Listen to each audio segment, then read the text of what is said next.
people add value. Okay, that's where value comes from. Value comes from your people. I know people have logos and various things. You make this worth something. I can make this pennies. I make it worth something. So instead of worrying about what we think other people's perceptions are, you make their perceptions what you need them to be based on your performance. Does that make sense? Because there's no replacement for performance, period. You know, people, they ask you, you know, do you have a contract? Yes. You should have a signed contract for most things you do. That's why you have lawyers. Well, I have a business partner. That's what she does. I'm not going to change me. I can give you my word with a handshake, and nobody will make me change that. You're not going to make me fundamentally change who I am because you're a butthole. That don't work. Now, I'm going to be smart. I'm getting once. You know, I've never made it. I barely make it to 2, and I've never made it to 3.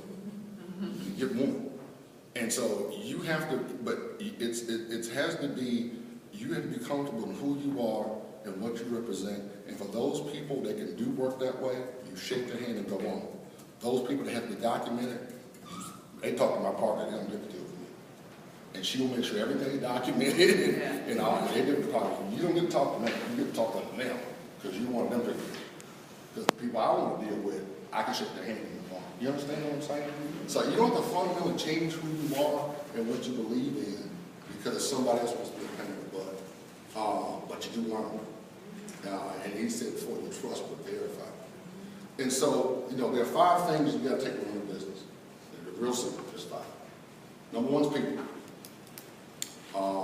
And I'm an engineer. We analyze everything in terms of math, but you know, there's 80 hours generally in a man year. I don't care. You can take whatever number you want to multiply your salary by. You're now capped. $100 an hour, $50 an hour, $20 an hour. No matter what the number is, it's capped. To get above that number, it takes more people. The more people you have, the more revenue you can generate. And so, at some point as a manager, you stop doing the work and you start managing. Now, it has to be something that you enjoy doing. And everybody built for that. But you know, self-performers have a real hard time with teaching, coaching, counseling. Those are your jobs. And their jobs to go to. And it's a very hard transition to get through. But the people, the number 1 asset that you have, period, end of story. The more the merrier, also the more the pain in the butt. I just assumed that I have 50 or so truck drivers. I threatened them to go get my CDL and drive. And woe be unto him the day I can actually physically drive my own foot. Because I ain't putting up a squat. Right now I tolerate some things because I really can't drive. But at that point I could do it. I trust him. He has done ride-alongs. I have done ride-alongs. I've been everywhere. So, my CDL, do you need me to come? All day long. But I've never driven a truck. Okay, we can work with that. So, you know, and my people know there's nothing there's no place I won't go. There's no when I'm going to show up. There's no job in my company I won't do because I get paid the same. I don't take the trash out. I don't care. It don't change if it doesn't change my bank account, okay, I don't care. Now, if you can change what I get deposited, we have to have that discussion. But, you know, I'll take the trash out. I'll sweep it. I don't. You ain't got to. You don't have to. It's going to get done. But you have to understand, everything I do, I don't have to pay you. So you don't want me doing all that stuff. You really don't, because somebody ain't going to be here. Nah, but it ain't going to be me. And so, and your people have to understand that you're willing to do that. You're willing to go the extra mile. You're willing to stay late. You're willing to do the thing that they either can't do or won't do. Because it's hard to convince somebody to follow you if you're not moving. You know, if you're in this to be the person at the desk and the name plate and all that stuff, ain't got time. Ain't following you. You're not going anywhere. Not long. The second thing you have to have is resources, capital, money. Everything in this universe that we live in functions on money. Sorry, you're the best guy in the world, you can have the best service in the world, you ain't got no money, you ain't going to do a whole lot. So you got to pay attention to accounts receivable, attention to accounts payable, qualify your clients, pull credit reports on them. You know, why? You're lending them credit. You know, you're establishing credit to them. You perform the service. Hey, I did what I'm supposed to do. I'm giving you credit to that you're going to pay me. And you treat it like that. And say, look, I'm looking at you. You have a history. You know, now I can work with you. I can give you incentives for prompt payment. I can do other things, give you discounts, whatever. But you know, we haven't. Don't be bashful or shy. And they walk away good. They just did you a favor. They weren't gonna pay you nobody. That is when you ain't got to deal with it. So don't sell your services short. Like you have to bow down and you know I'm so happy to be here. No, I'm here to do a job, and I'm here to provide you a service. Hold your head up. Be proud of what you do. The other thing you have to do is have infrastructure. I cannot overemphasize the value of infrastructure. You have to have accountants. You're going to have lawyers. Look, do I want to pay these people? Heck, no. Are they expensive? Because I want good ones. And am I happy about writing those checks? No, I'm not. But I know the cost if I don't write those checks. And those people who are I had the same accountant for 10 years, took it to him yesterday. I've had the same lawyer for 8 years. We actually got 3 sets of accounts, by the way. We have an in-house accountant that closes up books every 30 days, separate from my staff. Then we have an annual, we have an annual audit. We were 8A, so we're required to have an audit. But we graduated beyond that, and they still do review. So I actually have 2 sets of accountants and pay them all. But that way I can sleep at night. I don't ever worry about a penny visit because the people that internally do it know at the end of the month somebody's coming over to see them. And they know at the end of the year somebody's coming in to see them. Okay, I ain't worry about that. And don't say I don't look that way. But I don't, and they know that's our system. Is it an expensive system? No, it's not. But it works. We've never had an audit finding in the history of our company. As a government contractor, I've been audited by everybody in the company, by safety audits, whatever. We've never had an audit finding. I think I had 2 observations once, and I was pissed about that. How dare they observe us? But we had to fix when we got to the parking lot, by the way. They were fixed within the hour. Yeah, I was chasing in the parking lot. I got it done. It's documented. They're like, mail it up. No, I got it right here. Take it with you. We're very anal about audits. And I'll tell you why. Because we came from auditors. Our backgrounds were auditors and instructors. So we taught it and audited people against it. When we started performing, I dang sure whether they I don't have an excuse. I just don't have these people. I can't handle it. I know better. So, so the infrastructure that you have, establish those relationships early. Talk to people in the chamber. Talk to other businesses that are larger. Johnson & Gallagher in construction. Who's your lawyer? Now you may can't afford it, but at least you know who they are. So if you ever need somebody, you know who to call. Because I did a story I told you the first time I got in trouble for promise at Estoppel, we ended up settling. I should never have. I don't know what some friend of a friend, and I paid him a bunch of money, paid him a retainer, way more money than I should have. Ended up settling for way more than I should have. And I went to get the retainer, but it didn't go to court. All of a sudden, that money was like gone. I'm like, what? Where did that money go? Well, we got $12,000 left over. You wrote 4 letters, and all I got is $12,000, $100,000. Really? We don't play that number.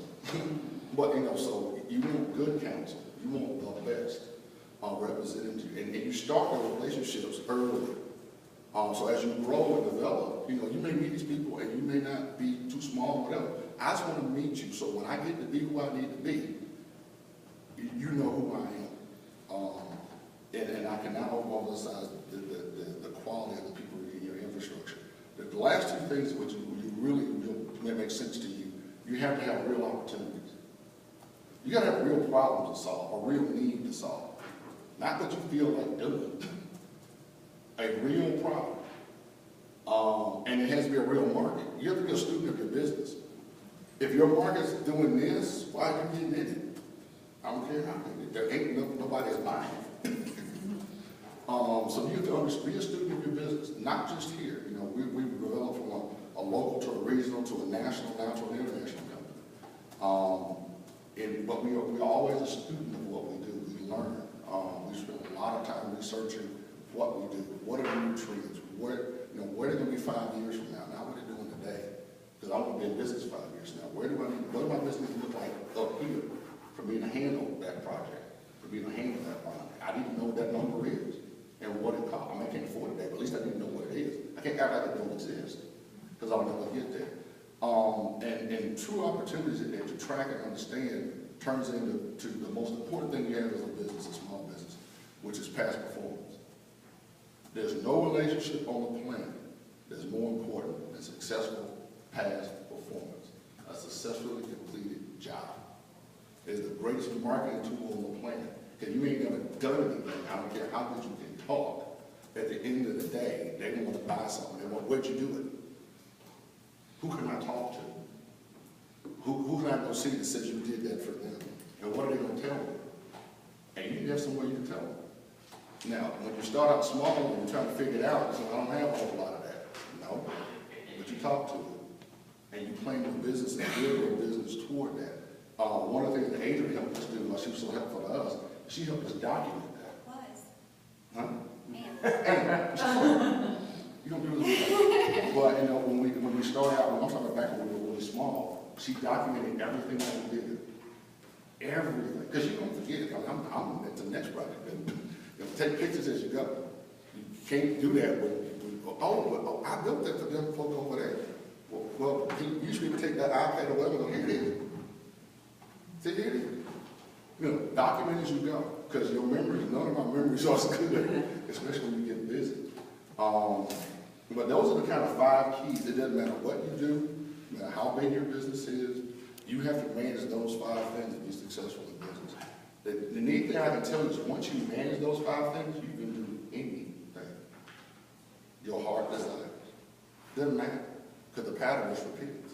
There are people involved, there's capital needed, there's infrastructure needed, there's opportunities that are real, and successful past performance. I don't care if we're building pencils or building spaceships. One reason we have a diverse business, once we figured out that model, we do all kinds of things. And people are like, that's not related, don't matter. We do it because we want to. We figured out the pattern of how to be successful. And then once you figure it out, as the markets change and things change. The other thing, don't be afraid to change as things go on. I see some people say, we do this. If ain't nobody buying that, you need to do something else. Because you got mortgage payments to pay. You got people who, you know, they got more, you know, their kids got to go to school. So don't get so hung up on I am this as to this is a path of success. There's a big, we're in a transition now between being a company and a corporation. And it's a big thing I've been working on for like 3 years. Companies are a small group of people, like-minded, who come together to perform a service and grow and develop that service, and grow and develop your infrastructure. But at some point it does this, because it's based on individual performance. You get tired. People's health fade.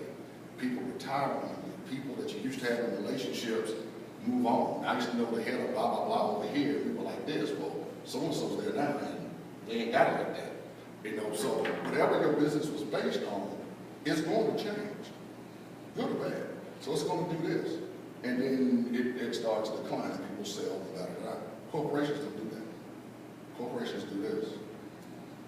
You know, I don't think you're going to be in the 8-track tape business right now. Or make CDs. Now, is BSF still in business? Who? BSF. Yeah, they're still in business. You know, this Eastman Kodak, they changed their name 3 times. They still up there in Kingsport. They don't do what they used to do. They don't process film anymore. They're a chemical company. They're not a film process company. They're a chemical company. So as new products and new things develop, we have things that we do now from 3D printing.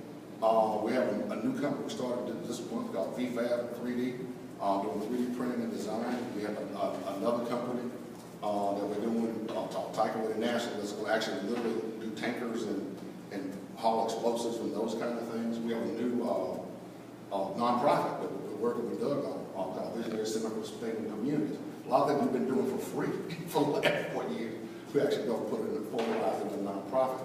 And so, you know, what do those things have to be related? There are things that I don't know what I'm going to do tomorrow when I wake up. That's why I got in business. That's why I was an entrepreneur. And that's why I enjoy what I do, because it changes constantly. And I get the control of how that happens. You do know what you're going to do. You're going to make money. Yeah, that's it.